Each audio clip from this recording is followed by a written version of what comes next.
ಅಯ್ಯೋ ಇವ್ರಿಗೆ ಹೆಂಗ್ ಹೇಳಿ, ಇವಾಗ ತಾನೇ ಮದ್ವೆ ಆಗಿದೆ. ಇವ್ರ ಹತ್ರ ಹೇಳಕ್ಕೂ ನಾಚಿಕೆ ಆಗ್ತಾ ಇದೆ. ಆದ್ರೆ ಹೊಟ್ಟೆನೂ ತುಂಬಾ ನೋವ್ತಾ ಇದೆಯಲ್ಲ, ಏನ್ ಮಾಡ್ಲಿ? ಅದನ್ನ ಮೆಸೇಜ್ ಮಾಡಿ ಹೇಳೋ ಅವಶ್ಯಕತೆ ಏನಿತ್ತು? ಡೈರೆಕ್ಟ್ ಆಗಿ ಹೇಳಿದ್ರೆ ತಂದು ಕೊಡ್ತಾ ಇರ್ಲಿಲ್ವಾ? ಅದು ನಂಗ್ ಡೈರೆಕ್ಟ್ ಆಗಿ ಹೇಳಕ್ಕೆ ನಾಚಿಕೆ ಆಗ್ತಾ ಇತ್ತು.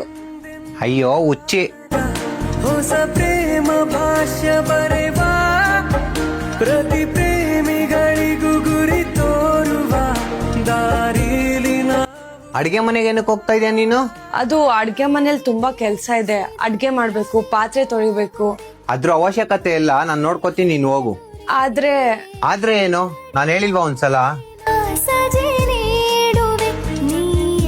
ನಿನ್ ಕೆಲ್ಸ ಎಲ್ಲ ಮುಗೀತು. ನಿಜವಾಗ್ಲೂನಾ? ನೀನ್ ಕಾಫಿ ಮಾಡ್ಕೊಂಡ್ ಬರ್ಲಾ? ಬೇಡ ಬೇಡ.